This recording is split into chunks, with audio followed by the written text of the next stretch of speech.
Bismillahirrahmanirrahim. Alhamdulillahi rabbil alamin. Hamdan katsiran thayyiban mubarakan fi kama yuhibbu rabbuna wa yarda. Asyhadu an la ilaha illallah wahdahu la syarikalah wa asyhadu anna Muhammadan abduhu wa rasuluhu alladzi la nabiyya wa la rasula ba'da, amma ba'du. Ya ayuhan nasu taqu rabbakumul ladzi khalaqakum min nafsin wahidah wa khalaqa minha zawjaha wa batha minhuma rijalan katsiran wa nisaa.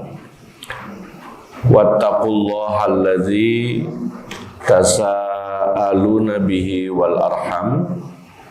Innallaha kana 'alaikum raqiba. Wa nuqaddimu lakum bitahiyatil islami mubarakan.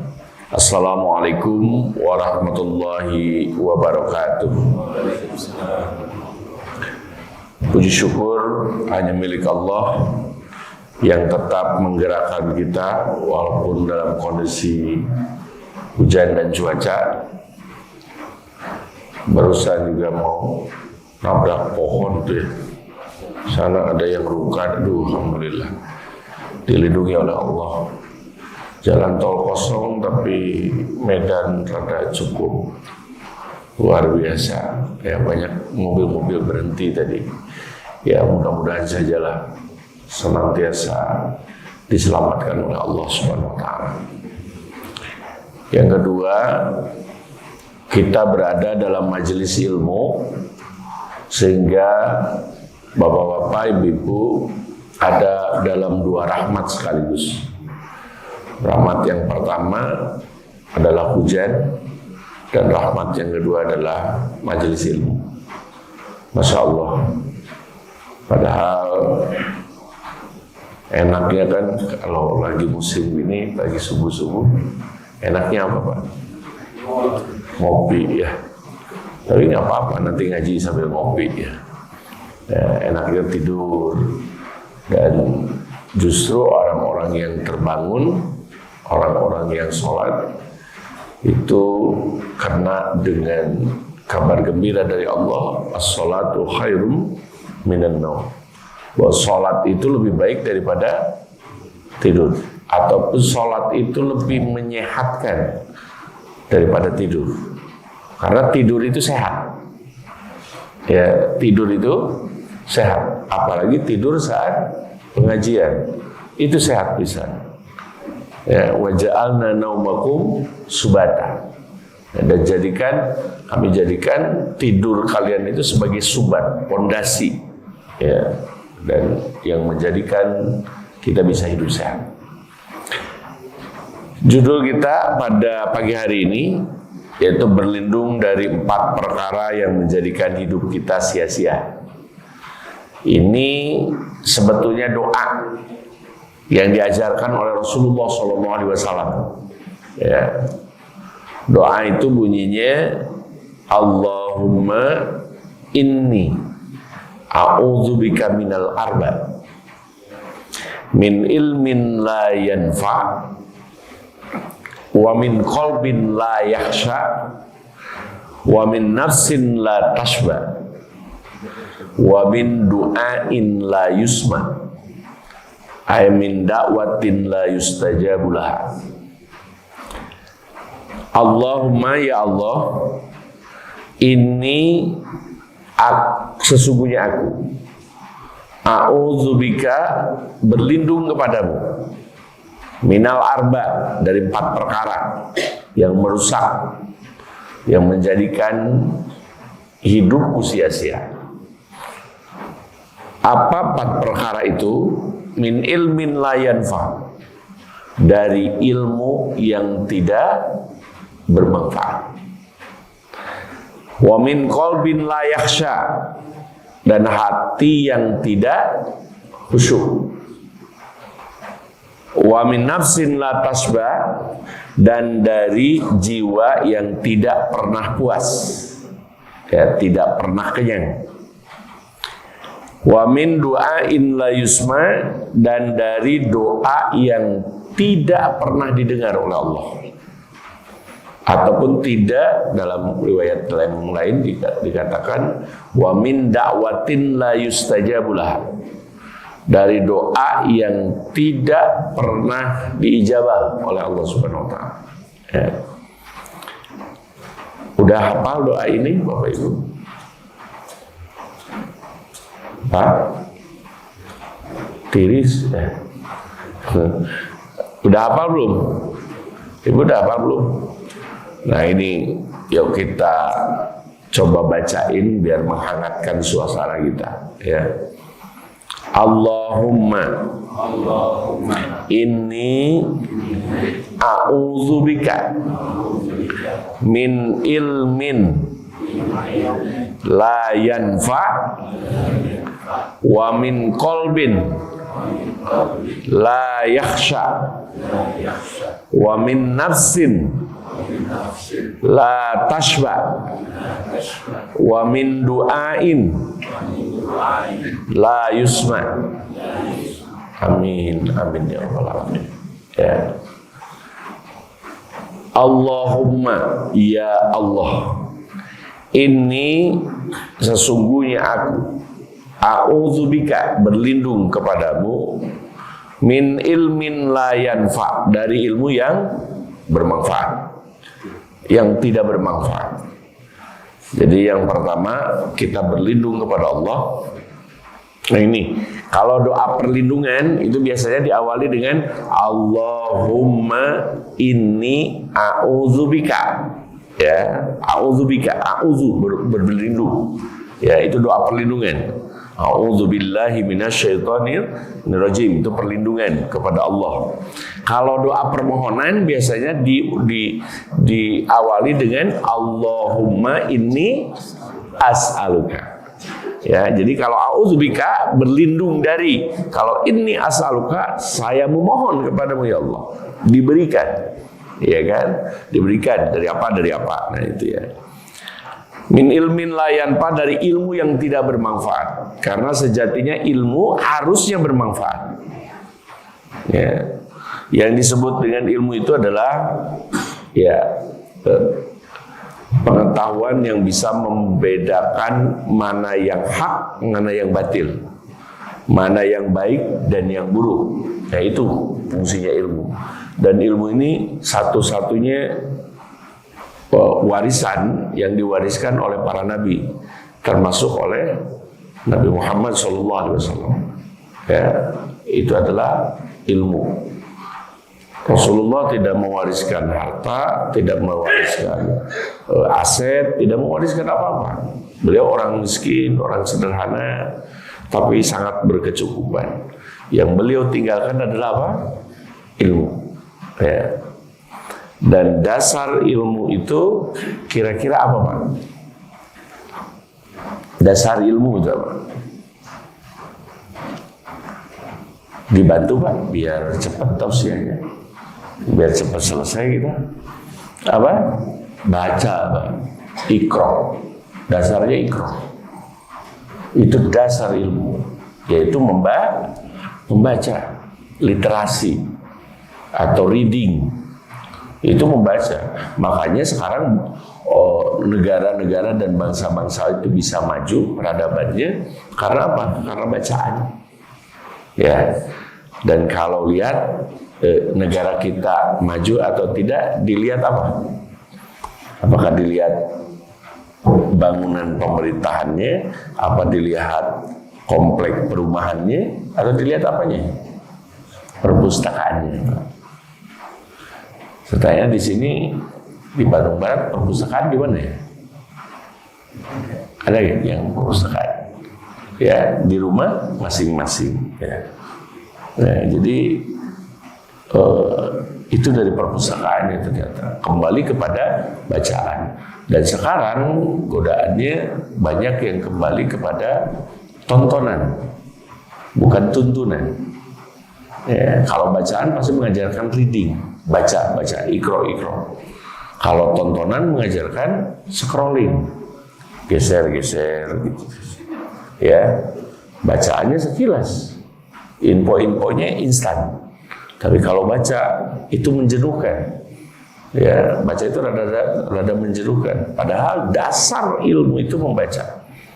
Ya, Iqra, qiraah. Kemudian buku bacaannya bagi orang yang beriman disebut apa? Quran. Kan qara'a yaqra'u Quranan. Yaitu apa? Bacaan. Ada yang tahu apa beda Quran dengan mushaf? Bedanya apa? Bedanya Al-Quran mah pakai ki, mushaf mah diawali M. Itu bedanya. Ya. Kalau Quran itu bacaan, kalau mushaf itu tulisan. Suhu, sahifah. Kalau mushaf, ada ya. Ini kalau bentuknya mushaf gitu, ini mushaf. Tapi dia akan berpengaruh ketika jadi Quran. Jadi mushafnya dibaca, bukan hanya sekedar dibawa, ya kan? Ya, ada orang bawa Quran, bawa mushaf begitu ya. Tapi cara dibaca gitu, nggak dibaca, itu nggak jadi Quran. Ya.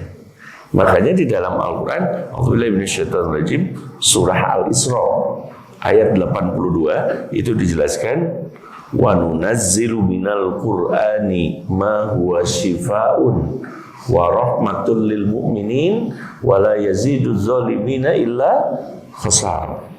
Surah Al-Isra ayat 82. Ya, surah Al-Isra itu surah keberapa? Surah ke-17 ya. Surah ke-17 setelah surah ke-16 pintar ya.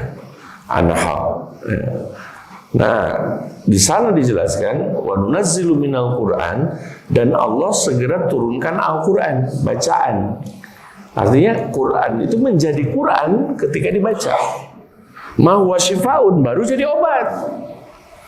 Fungsinya bakal jadi obat. Jadi Al-Quran itu bisa jadi obat bagi kesehatan tubuh dan jiwa kita ketika Al-Quran itu dibaca. Warahmatun, dan juga rahmat.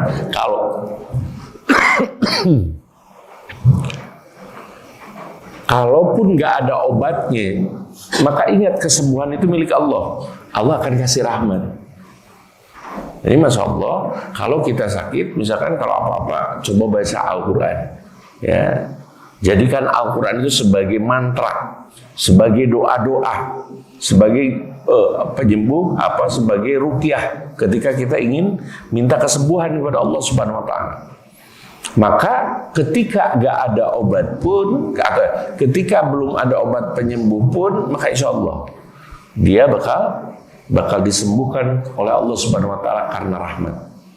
Ya, saya jadi ini teringat yang kena tumor ganas itu ya. Tumor ganas, pasien itu tumor ganas, terus sudah stadium 4, dia udah divonis dokter tidak akan hidup lama lagi, dan Masya Allah, kata dokter itu, untung dokternya baik, Pak, udah aja lah, berhenti berobat. Nah, memang obatnya juga belum ada. Apalagi Bapak udah keluar banyak duit, kasihan. Ya, habis ini. Udah aja, tawakal aja Pak, katanya. Nah, ini si Bapak itu, si pasien itu, dia mengatakan, ya udah, kalau memang seperti itu, udah saja saya tawakal, tapi saya juga tetap ingin berusaha.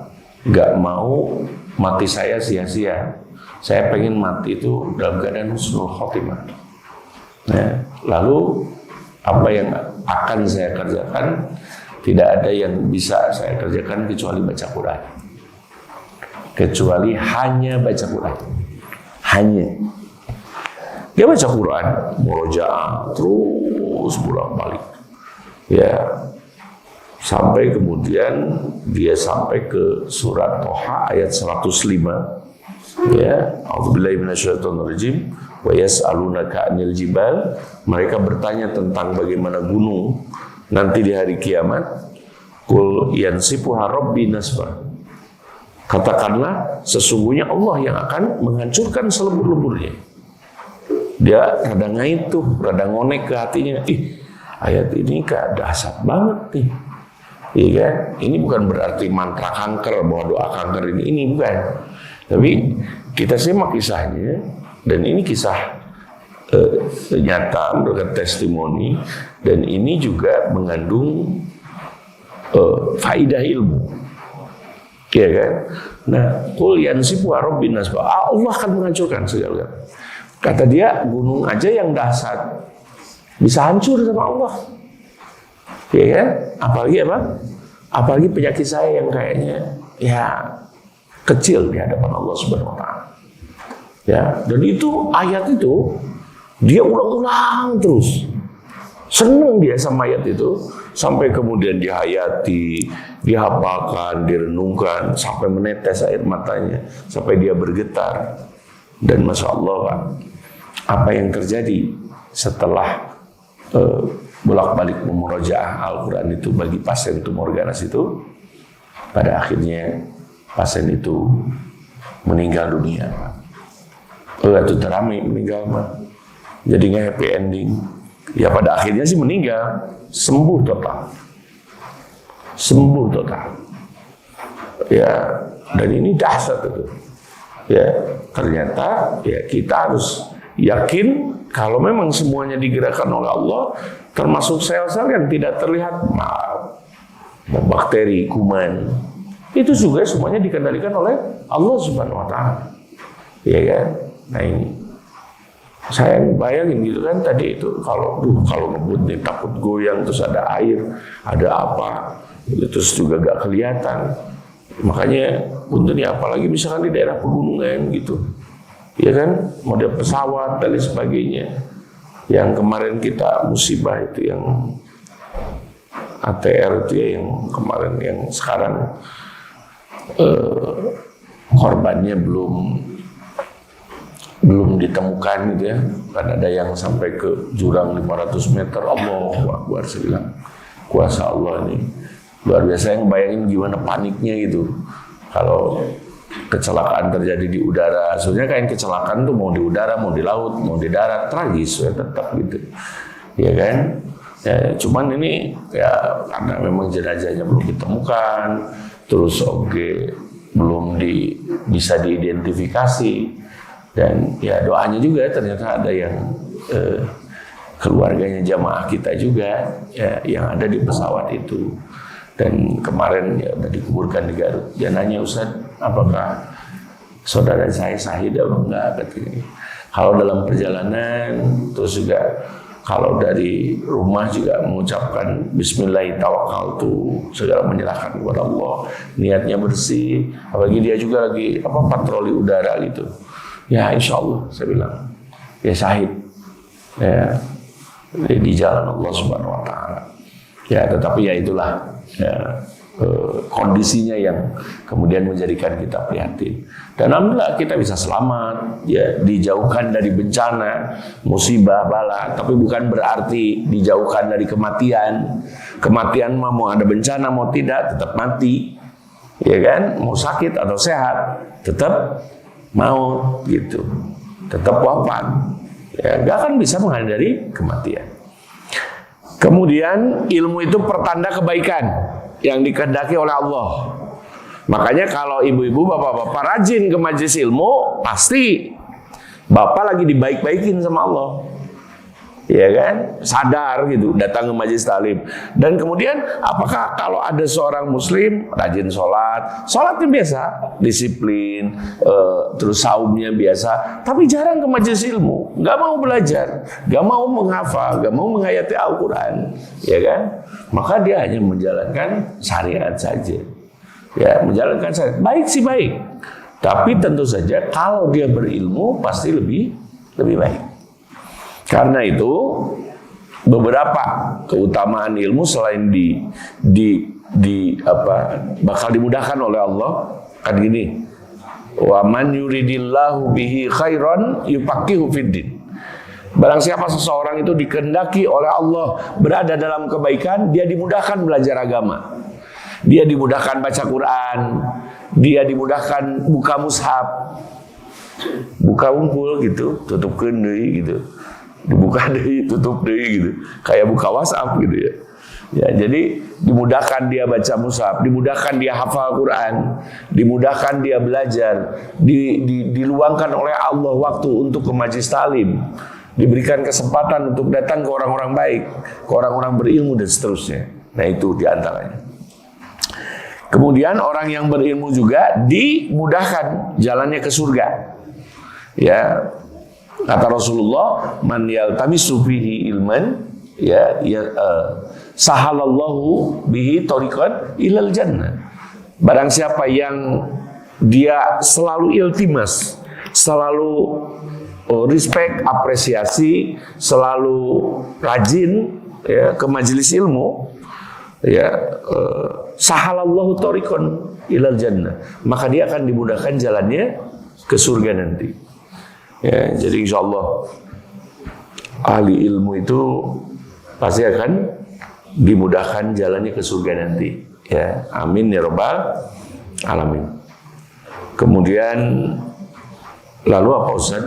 Jenis ilmu yang tidak bermanfaat ada 4. Ilmu yang tidak bermanfaat. Yang pertama adalah ilmu yang mengajarkan kesesatan, ya, seperti ilmu sihir. Ya, dan ini dampak sihir ini nyata, tapi harus didustakan, ya kan? Ya, kita percaya sama yang gaib kan, gak boleh percaya sama, harus percaya sama yang gaib. Tapi jangan percaya bahwa yang gaib itu bisa memberikan manfaat dan madarat, ya, kecuali Allah Subhanahu wa Ta'ala. Itu. Nah, itu yang harus menjadi keyakinan kita. Banyak ya ilmu-ilmu yang mungkin tidak bermanfaat, ya, ilmu tadi ya santet, ilmu pelet gitu, ilmu teluh, atau ilmu pesugihan juga, kemudian ilmu nyopet gitu, ya, ilmu maling dan lain sebagainya. Nah, ini tentu saja ilmu-ilmu yang mengajarkan kesesatan dan keburukan. Kemudian yang kedua, ilmu pengetahuan soal duniawi tapi lalai dari syariat. Ini awas, belajar ekonomi ya baik ya, tapi kalau demi belajar yang masalah begituan kemudian jadi lupa sholat, ya, jadi lupa jadi jauh dari melaksanakan saum, misalkan jadi lupa zakat dan lain sebagainya, itu jadi tidak bermanfaat. Ya, tidak bermanfaat. Bukan berarti kita jangan belajar ilmu ekonomi, silakan belajar. Tapi ketika belajar ilmu ekonomi, ilmu filsafat dan sebagainya, jangan sampai kemudian kita semakin menjauhkan diri dari Allah dan semakin kita sibuk dengan ilmu tapi melalaikan syariat. Ya, nah ini jangan sampai seperti itu. Kemudian ilmu syariat yang tidak diamalkan. Jangankan ilmu syariat aja, kalau tidak diamalkan maka tidak bermanfaat sama sekali. Ya, tidak bermanfaat. Dan yang terakhir, ilmu alam atau ilmu modern tetapi justru melupakan Allah. Banyak orang-orang barat itu berlarut-larut dalam ilmu falsafah tetapi kemudian jadi ateis gitu. Tidak percaya Allah karena mereka merasa bahwa ya alam ini ya wujudnya memang dari sononya sudah ada udah, ya, dan dia akan lenyap dengan sendirinya, tidak ada yang mengadakan, tidak ada yang menghilangkan, ya kan? Nah seperti itu, jadi ateis, ya, dan bahkan bagi mereka yang percaya bahwa kebaikan dan keburukan itu bisa ditentukan oleh diri kita, nurani kita, ya, akhirnya mereka tidak percaya agama, ya, yang kemudian disebut apa? Gnostik. Ya, itu sangat digemari, itu tidak mau beragama. Makanya kalau nanya agamamu apa, itu sensitif gitu. Dan di kita juga itu tradisinya sudah mulai sensitif sekarang, padahal biasa aja. Karena dengan nanya agama itu justru bahkan ada toleransi. Bapak apa agamanya? Islam. Akhirnya oh iya, berarti gak makan babi gitu. Gak disuguhin apa. Itu akan muncul toleransi. Jangan kemudian pakai kopi haji dagang bubur babi gitu. Ya, sehingga di Bandung kemarin udah yang viral itu, ya kan, pakai, aduh sakit saya itu, yang di Cibadak itu pakai peci, pakai kerudung gitu, tapi dagang apa itu bubur babi apa? Ya, yang itu yang kemudian ada itu. Dan akhirnya dia jadi nggak pakai peci lagi sekarang nggak pakai. Nah itu udah mengelabui udah, ya kan? Jadi harus terang-terangan. Nah kalau di negara-negara Barat tuh ya rada sensitif, nanya agamanya apa ya, nggak sensitif. Udah kadang karena saya juga kadang tidak beragama gitu ya. Dan ini, masya Allah, kabar gembira. Ternyata justru di jantung pusat-pusat kota dan juga peradaban sekarang Islam justru tumbuh karena menjadi angin segar kebahagiaan bagi mereka yang linglung mencari kebenaran. Di London, di New York juga, ya di daerah itu sekarang Islam banyak tumbuh. Dan saya juga kemarin lihat datanya, ternyata wali kota Muslim itu banyak ya. Wali kota Muslim ya di Amerika ada wali kota Muslim berjilbab lagi. Di Inggris juga banyak lagi. Di Inggris ya. Pernah ke sana Bapak Ibu? Belum ya, mudah-mudahan nanti ke sana. Ya, jadi tapi ya gitu, saya dengar-dengar juga Islamnya Islam Ahmadiyah lagi. Ya ini juga masalah, gitu. Jadi masalah juga. Jadi tidak hanya sekedar cukup sebagai seorang Muslim, karena mereka memandang bahwa Ahmadiyah, Syiah itu mereka dipandang sebagai Muslim, ya dipandang sebagai Muslim. Bapak Ibu sekalian yang dirahmati Allah, lalu bagaimana inti ilmu? Nah, generasi salaf itu mengajarkan seseorang yang dikaruniai ilmu tetapi tidak membuatnya menangis, tidak membuat takut kepada Allah, maka ia tidak memperoleh ilmu yang bermanfaat. Ilmu yang bermanfaat itu yang selalu ingat Allah, keagungan Allah, ya kan?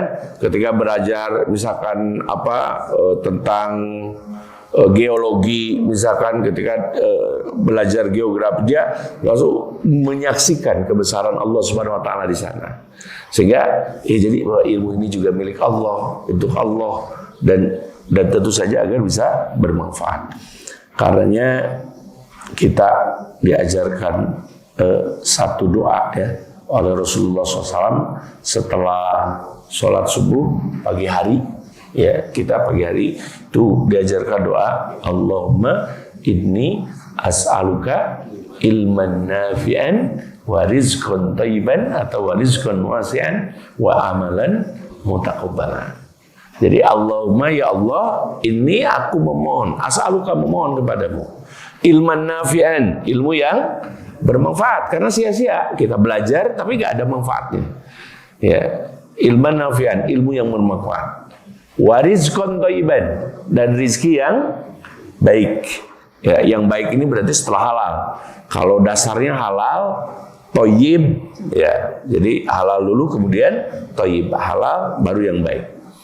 Wah, amalan mutaqabbalah, dan amal yang diterima di sisi Allah. Karena nanti capek gawe teka pakai, anas banyak sholatnya, banyak saumnya, tapi pada akhirnya nanti di akhirat gak diterima, zong. Nah, ini nyesek banget, saya udah begini ternyata gak ada hasilnya. Ya, karena itu yang harus kita lakukan oleh orang yang berilmu itu bukan iktsarul amal, bukan memperbanyak amal, tapi tashihul amal, memverifikasi amal. Jadi mana nih amal ini, perbuatan ini apakah memang ada dasarnya, apakah perbuatan ini dicontohkan atau diteladankan enggak sama Rasulullah SAW. Dan ini penting. Nah inilah kalau misalkan orang awam dia beramal sesuai ramenya, gimana trennya, ya, gimana viralnya, gimana hashtagnya. Ya, kalau misalkan hashtag itu yang lagi viral, maka dia juga melakukan. Tapi kalau orang berilmu memilih, sebentar, apakah perbuatan ini diridhoi Allah atau tidak? Dicontohkan oleh Rasulullah atau tidak? Pasti bertanya sampai seperti itu. Itu orang yang berilmu. Ilmu yang amal yang diterima itu apa? Yaitu amal yang berdasarkan keikhlasan, dalil yang benar, contoh dari Rasulullah SAW, dan juga diamalkan dengan benar. Ya. Bapak Ibu sekalian, itu yang pertama. Yang kedua, hati yang su.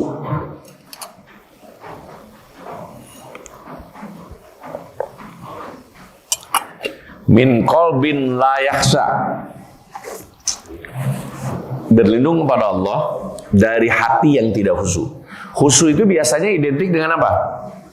Salat. Ya, ternyata bukan hanya dalam khusyuk, itu harus dalam setiap desahan nafas, bukan hanya dalam sholat. Yang disebut dengan khusyuk dalam sholat itu bagaimana?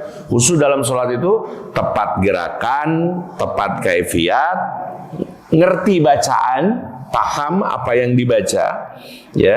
Kemudian juga tidak tergesa-gesa, karena sholat yang tergesa-gesa itu ya menjadikan sholat itu menjadi sia-sia. Ya kan, ingat ya kisah orang yang sholatnya selama 60 tahun, ya kan, tapi tidak diterima di sisi Allah. Kenapa dia? Yutimmu ruku'ahu wala yutimmu sujudahu. Dia sempurnakan rukunya, tapi gak sempurna sujudnya. Kemudian dia juga wa yutimmu sujudahu wala yutimmu ruku'ahu. Dia sempurna sujudnya, tapi tidak sempurna rukunya. Jadi ruku itu harus sampai tumanina, sampai enak, terak gitu. Ini mah belum aja juga lurus, belum tumanina, udah ngangkat lagi. Allahu Akbar, Allahu Akbar. Khusyuk, cepat-cepat, ya kan? Nah itu. Dan bahkan yang tentu saja kan kita sholat itu agar mendapatkan rizki yang baik, mendapatkan rizki yang berlimpah dari Allah Subhanahu Wa Taala. Kalau kemudian Bapak Ibu nyari rizki dan sampai meninggalkan sholat, Ibu meninggalkan, Bapak meninggalkan sholat karena mencari nafkah, mencari duniawi, lalu rizki siapa yang Bapak Ibu cari? Iya kan? Ya kalau kita memang mengakui bahwa rizki itu dari Allah, ya pasti gak akan keberatan ninggalin dagang, ninggalin apa, ya kan? Apalagi kalau dagang lagi sepi, ya mudah banget. Ya, beda kalau lagi rame gitu ya, biasanya agak lupa gitu. Ya, telat-telat gitu. Nah, ini kalau seseorang kemudian meninggalkan sholat karena dagang, karena usaha, karena mencari nafkah, karena dunia, lalu sebetulnya yang Anda cari itu rezeki siapa? Dan tidak ada yang memberikan rezeki ada kecuali Allah Subhanahu wa taala. Nah, itu. Nah, jadi bukan masalah khusus itu bukan hanya masalah sholat saja, tapi adalah juga hati, ya, hati yang tunduk kepada aturan Allah, hati yang selalu sadar dan melek akan perintah dan larangan Allah dalam setiap sikap dan pilihan. Karena itu Rasulullah SAW menyatakan surga dan neraka itu ada di sandalmu. Surga dan nerakamu ada di sandalmu, tidak jauh dari sandalmu. Karena apa? Karena ketika kita berangkat melangkah, ini teh untuk Allah ataukah ini teh untuk setan, untuk selain Allah. Nah itu dari awal dari rumah tadi kita udah melangkah, meniatkan diri, apakah ini untuk Allah atau untuk siapa. Demikian juga orang bekerja, mau ngojek, mau ngapa gitu ya, mau bekerja, mau dagang, mau ke kantor, ya kan? Dia langkahkan, mau dinas tadi ke pesawat, tahu-tahu gak sampai kan, padahal udah sampai, tapi kelewatan karena cuaca gitu, orang siapa tahu gitu, padahal ini pesawat khusus ya, kementerian lagi, ya kan? Ya kan, saya bilang makanya penting meniatkan diri. Dari rumah itu kita berangkat itu ini untuk taat atau untuk maksiat. Ya, bagaimana kalau kita niatnya untuk taat, tapi juga sambil-sambilan maksiat? Selama gak ketahuan gitu. Nah ini udah berarti syubhat udah. Dia tengah-tengah. Tidak ke surga, tidak juga ke neraka. Dia tidak ke surga tapi lebih banyak ancaman neraka. Itu syubhat. Nah jadi harus dipilih nih, mana nih kita melangkah, ya kan?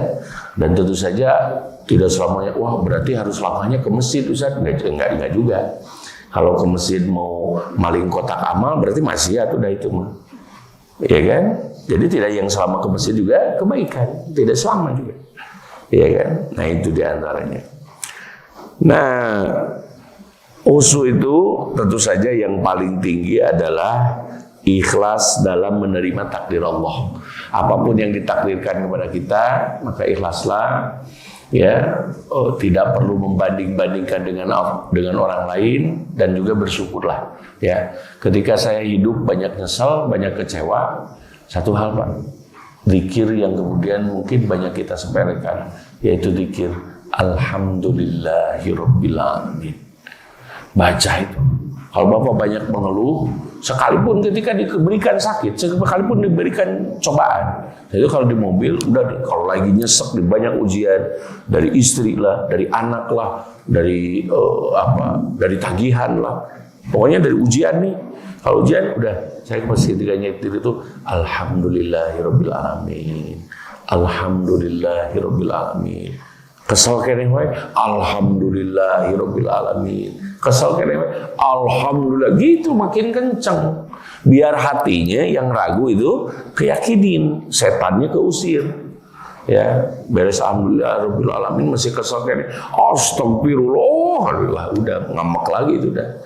Ya kan? Nah, itu. Jadi apa yang terjadi Bapak Ibu sekalian, ketika saya wirid itu, Masya Allah, akhirnya menyadarkan saya kecewa itu terlalu sombong dan terlalu arogan kepada Allah Subhanahu wa taala. Padahal Allah telah memberikan saya yang terbaik, jauh lebih baik dari saudara-saudara saya yang lain. Jadi mengakui. Jadi di rasa syukur itu diafirmasi dalam diri, dinyatakan alhamdulillahirabbil alamin, alhamdulillahirabbil alamin. Jadi ingat pikiran itu. Ya, nah itu dicobain, ya, dicobain. Itu sebenarnya dikir-dikir sederhana, tapi justru tidak mudah diucapkan kecuali oleh orang-orang yang hatinya bersih dan lisannya suci. 3. Wa min nafsin la tasba, dari nafsu yang tidak pernah puas. Nafsu sejatinya tidak akan pernah puas. Nafsu itu perlu, tetapi juga harus ada kendali. Ya, nafsu itu perlu, seperti orang makan kan perlu nafsu makan. Kalau orang nggak makan kan berarti mati. Ya, tapi jangan terlalu bernafsu karena akan mengakibatkan penampakan dan penumpukan. Ya, lemah jadi berat udah gitu. Jadi harus dikendalikan. Nafsu itu tidak pernah puas karena semakin dipenuhi maka justru semakin lapar. Ya, semakin haus sebagaimana air laut. Ya, ketika terus diteguk maka dia akan semakin haus, semakin ingin gitu minum terus.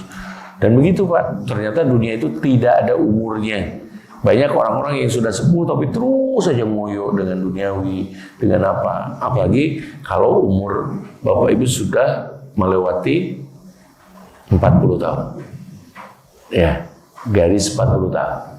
Ya, udah ya Pak ya? Kebanyakan udah ya. Ya. Paling sedikit lah yang belum sampai ke 40 tahun. Ya, saya belum. Ya. Belum 50 maksudnya, kan? Jadi kalau udah 40 tahun tetap ini alarm nih, alarm doa, alarm ibadah, muhasabah segala macam, ya.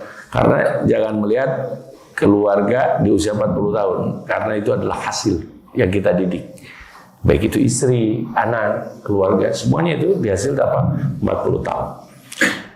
Akhir ekspektasi seorang mukmin adalah kematian dan hisab. Gak ada lagi yang lain, ya kan? Gak ada lagi yang lain. Ya, coba kematian ya dan hisab. Karena itu jangan terlalu tinggi keinginannya, karena di sini bukan tempat kepuasan. Tempat kepuasan orang yang beriman itu di mana? Di surga nanti. Ya, karena kalau di sini tidak akan serba puas. Hatta zurtumul maqabir, sampai kemudian kamu dikuburkan, sampai kemudian hidungmu menyentuh kuburan, itu baru sadar bahwa hidup ini perlu pertanggungjawaban ya di saat kelak menuju kematian. Dan tidak ada hal lain untuk meredam nafsu kecuali dengan kesabaran, dan sabar itu tidak ada batasnya. Kalaupun harus sabar itu menghadapi ujian, cobaan, itu sampai apa? Wa'bud rabbaka hatta ya'tiyakal yakin, dan beribadahlah kepada Allah sampai datang keyakinan kepadamu. saya salut ya, semalam ada bahasan tentang bagaimana Al-Quran itu mengajarkan obat dan sehat tuh. Ngobrol-ngobrol sampai kepada cerita bahwa kalau sakit di dirinya itu, kalau sakit ada di diri kita mungkin bakal kuat. Tapi kalau sakit ke anak kita, ke orang, ke buah hati kita, kayaknya ini, Masya Allah, ini cobaan yang sangat luar biasa. Saya begitu salut ketika beberapa saat yang lalu itu ngelihat ibu-ibu yang diberikan ujian, anaknya sakit, ya, yang banyak loh anaknya sesek tiap hari gitu ya. Yang tersiksa itu bukan, saya yakin bukan hanya anaknya, tapi yang lebih tersiksa itu adalah ibunya, atau yang kepalanya gede itu, ya kan, yang kepalanya gede akibat kelainan dan lain sebagainya.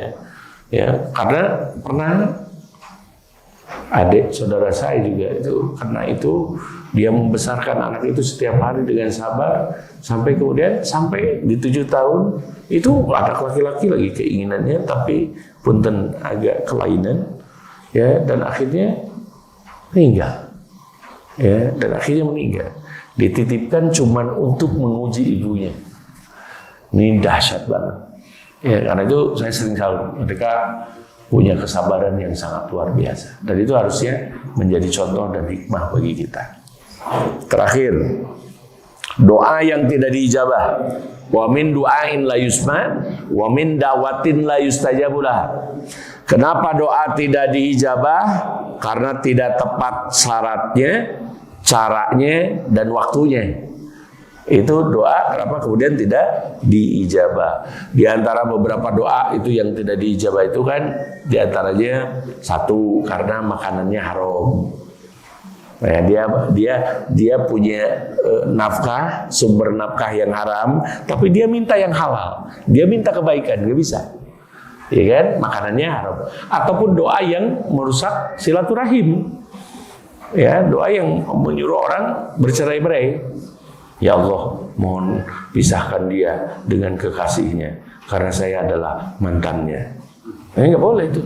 Doa julid itu, iya kan? Doa julid, pisahkan, oh, pisahkan, ceraikan, karena saya ingin menikahinya, misalkan.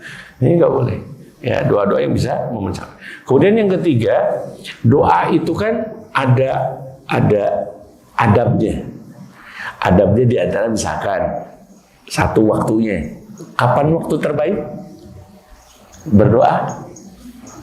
Kapan waktu terbaik berdoa? Kapan saja baik berdoa. Yang tidak baik yang nggak berdoa, ya kan? Yang berdoa itu yang berzikir, baca doa, ya baik banget. Tapi yang terbaik kapan? Yang terbaik itu 2 waktu yang hanya dimiliki oleh orang saum. Pertama sahur, kedua buka. Itu waktu yang terbaik. Ya kan, ketika sahur itu disebut golden time, wabil ashari hum yastaghfirun, kata Allah.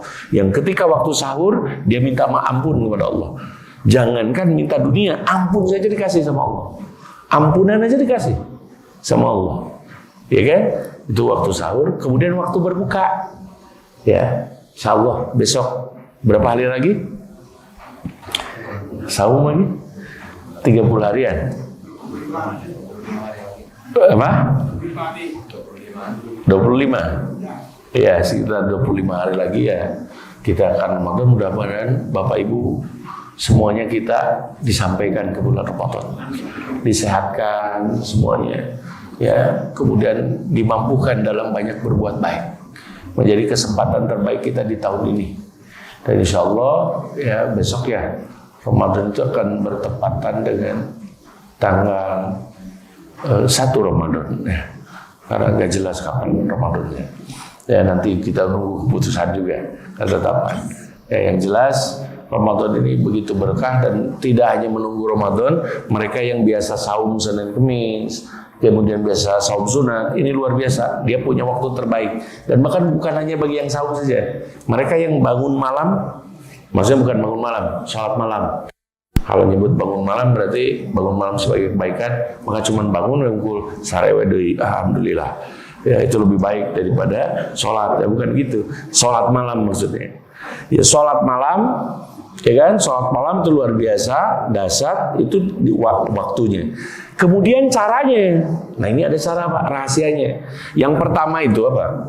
Yang pertama itu panggil Asmaul Husna.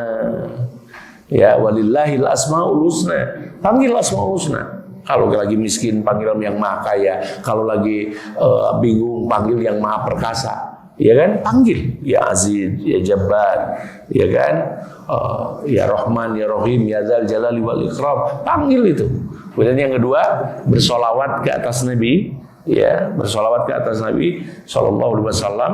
Kemudian yang ketiga, jangan dulu minta langsung, ya kan, tapi minta ampunan dulu.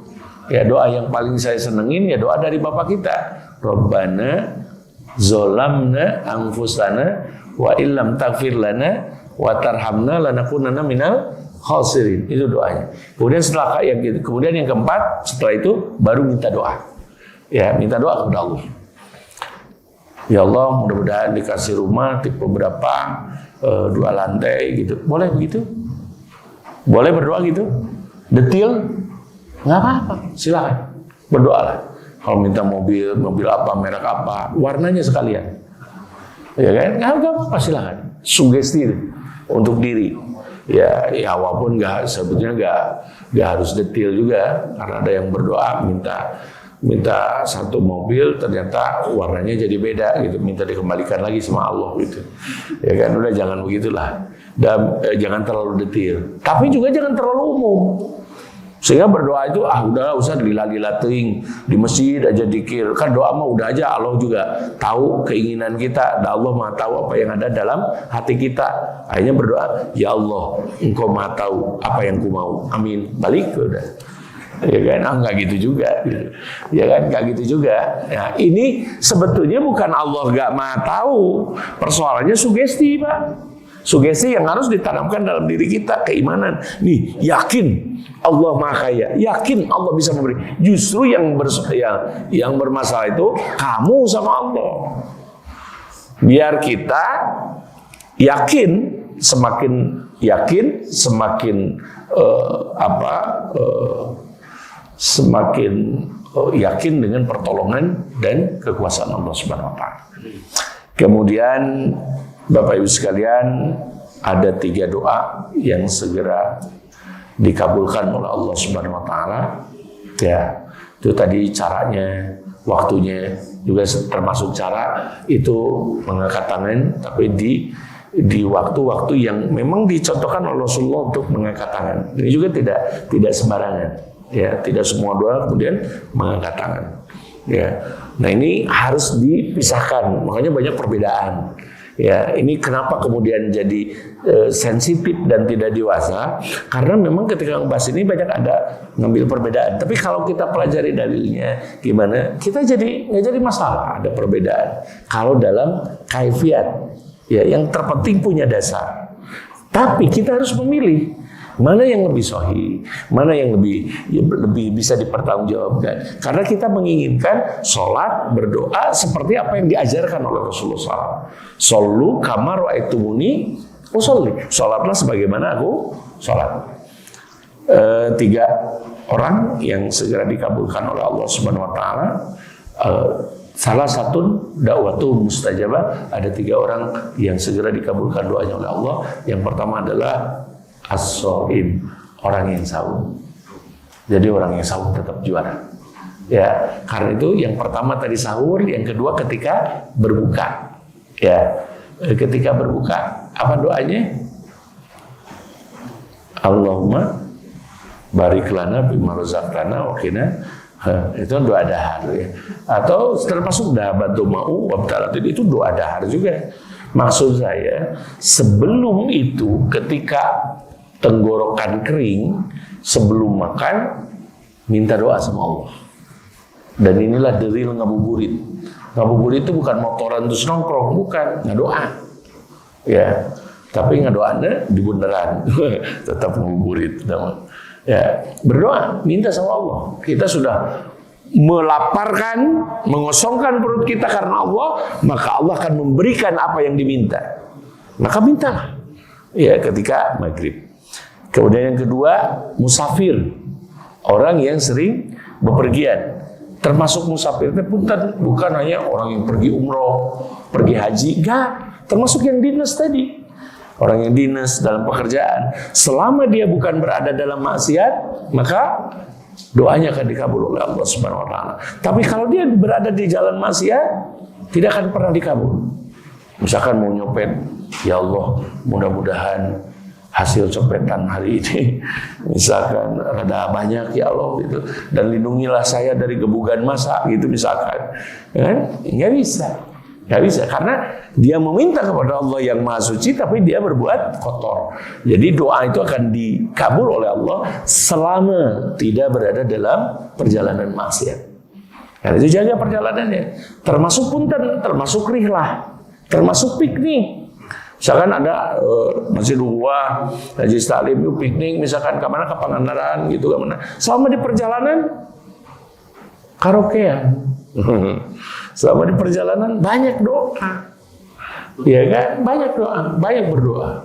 Dan itu sekalipun rihlah. Karena kita bukan untuk maksiat, ngibur keluarga, nggak usah. Tidak untuk maksiat rihlah atau apa namanya? Piknik gitu. Kemudian yang ketiga, mazlum.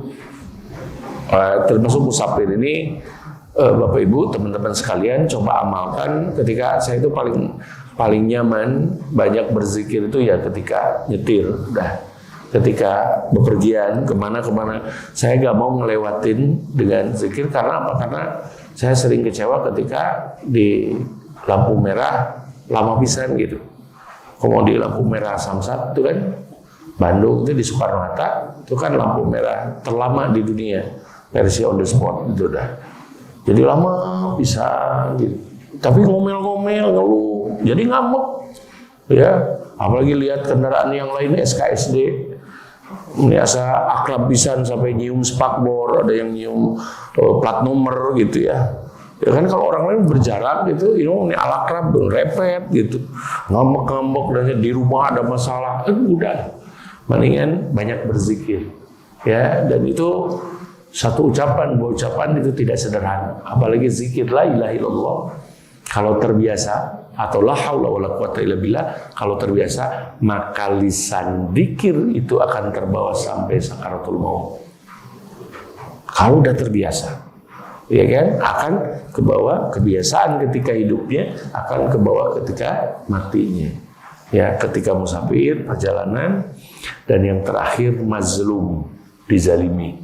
Karena itu hati-hati kalau kita menzalimi, ya, menzalimi orang lain karena doanya dikabul. Ya, karena doanya apa? Dikabul oleh Allah Subhanahu wa taala. Ini juga ya terakhirlah pelajaran ya, penyakit ain itu. Kemarin kita dengar ya ada perempuan bisa joget-joget gitu, dan bahkan buka aurat, ya buka aurat dan lain sebagainya. Banyak netizen yang mengingatkan, banyak orang-orang yang kemudian mengatakan jangan gitu, ya kan. Akhirnya beberapa bulan kemudian dia naik tuh followernya itu dari 1.000 berapa jadi 1 juta lah berapa. Nah, dia dapat uang dari sana, makin menjadi-jadi. Yang tadinya muka daster jadi muka sarung mungkin. Iya, itu dibuka-bukain. Semakin ditantang, semakin dia berikan karena dapat duit dari sana. Apa yang terjadi? Udah ternyata 2 bulan berhenti nggak ada. Ya, saya lihat tuh perbedaannya, masya Allah, luar biasa. Ya, nah ini punten ya, kalau seandainya kita flexing, pamer sesuatu yang kelihatan orang, bisa membuat orang lain iri, nyinyir, atau apa. Ketika cuman ngelihat saja, gak jadi masalah. Tapi persoalannya ke hati, terus jadi omongan. Segitu aja pamer. Saya aja yang gak punya apa-apa, gak pamer. Artinya, gak ditemukan, gak pamer. Ya kan, ini maksudnya ini segitu aja pamer, waktu wah mudah-mudahan wah so gitu so gini. Bahkan ada orang yang kemudian romantis jadi bubar. Kenapa? Sering dimuncul-munculkan gitu. Itulah kenapa Bapak Ibu sekalian, saya itu paling nggak suka itu pamer kemesraan di mana ketika foto saya di New York misalkan, di Hong Kong, ya kenapa nggak saya posting? Karena memang belum ke sana. Itu masalahnya. Ya. Kalau beda kalau udah ke sana, Pak. Kalau udah ke sana pasti wahayang pisan udah. Orang biar orang Kota Baru tahu saya itu sering jalan-jalan gitu. Ya kan? Nah itu udah, kalau mau di rumah, kalau di kamar, udah untuk pribadi aja. Silakan aja untuk pribadi aja dimati. Jangan kemudian, ya kadang kasihan gitu. Di kita itu banyak yang masih ada bencana, jadi itu bergejolak. Kenapa saya dikasih ujian, cobaan, sementara orang lain dikasih kesenangan, dikasih mobil juga banyak, dikasih apa segala macam gitu. Nah ini yang kemudian yang disebut dengan penyakit ain. Ya, penyakit ain akibat pamer atau flexing. Itu bisa mengakibatkan sesuatu yang luar biasa. Dan yang salah, yang sering nonton dan scrolling tadi. Karena kalau kita ngelihat di dalam Al-Quran pasti ibroh, bukan flexing, bukan ibroh. Ngebaca Firaun, ngaca sama Korun, ya kan? Belajar berilmu pengetahuan yang jahat seperti Haman, ya kan? Itu belajar, ya, belajar banget dan lain sebagainya. Artinya kan kemarin dalam bahasan Al-Quran itu kita ngebahas soal paus, itu ada sedikit penelitian kenapa ikan paus ini makan Nabi Yunus kan. Nabi Yunus itu kenapa dimakan? Itu di daerah Ninawa, ya. Di daerah Ninawa itu Nabi Yunus itu diutus ke sana.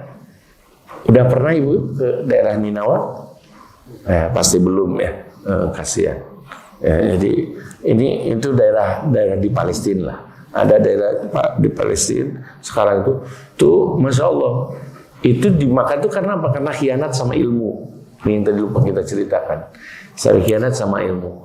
Tapi Nabi juga menceritakan bahwa ikan paus itu suka bersolawat bagi orang yang berilmu, mendoakan mereka yang tolab ilmu. Nah, saya bilang kenapa kemudian paus itu jaramah? Tahu jaramah apa? Jaramah itu adventurer lah gitu. Dia suka dari Pangandaran, ulin ke Australia, dari Australia ke Afrika gitu. Ternyata hanya untuk mendoakan ahli ilmu. Dan Nabi Yunus dimakan karena apa? Karena pernah khianat sama ilmu. Beliau ini nggak mau ngajar ke umatnya, pundung, mutung gitu. Ya, dan akhirnya ditegur oleh Allah. Mengutus siapa? Ikan paus. Ya kan? Nah itu diantaranya. Nah, karena itu kalau seandainya ada ustadz, alim, ataupun orang yang berilmu, baik dalam soal agama ataupun dalam soal pengetahuan, kemudian dia jual mahal dengan ilmunya, dia berani memberikan ilmu tapi harus jual mahal, atau tidak mau berbagi ilmunya, saya sarankan tidak piknik ke pantai, ya, bisa dihakan ikan paus. Ya, karena memang ikan paus itu temannya adalah orang yang berilmu. Gitu ya. Oke, Bapak Ibu sekalian, itulah perlindungan dari 4 perkara yang mudah-mudahan Allah Subhanahu Wa Taala senantiasa menjaga kita dari keburukan 4 perkara tadi. Min ilmin la yanfa, dari ilmu yang tidak bermanfaat, wa min qalbin la yahsa, dari hati yang tidak khusyuk, wa min nafsin la tasba, dari nafsu yang tidak pernah puas, wa min da'watin la yustajabu laha, dari doa-doa yang tidak didengar dan dijabah oleh Allah Subhanahu wa taala. Mudah-mudahan Bapak Ibu sehat walafiat, selamat di dunia dan sampai kemudian bahagia kelak di akhirat. Itu saja yang saya sampaikan. Mohon maaf atas segala kekurangan. Ditutup saya dengan doa, Rabbana hab lana min azwajina wa dzurriyyatina qurrata a'yun waj'alna lil muttaqina imama. Rabbana zalamna anfusana wa illam taghfir lana wa tarhamna lanakunanna minal khasirin. Rabbana atina fid dunya hasanah wa fil akhirati hasanah wa qina adzabannar. Aqulu qouli hadza wa astaghfirullah li wa lakum. Wassalamu alaikum warahmatullahi wabarakatuh.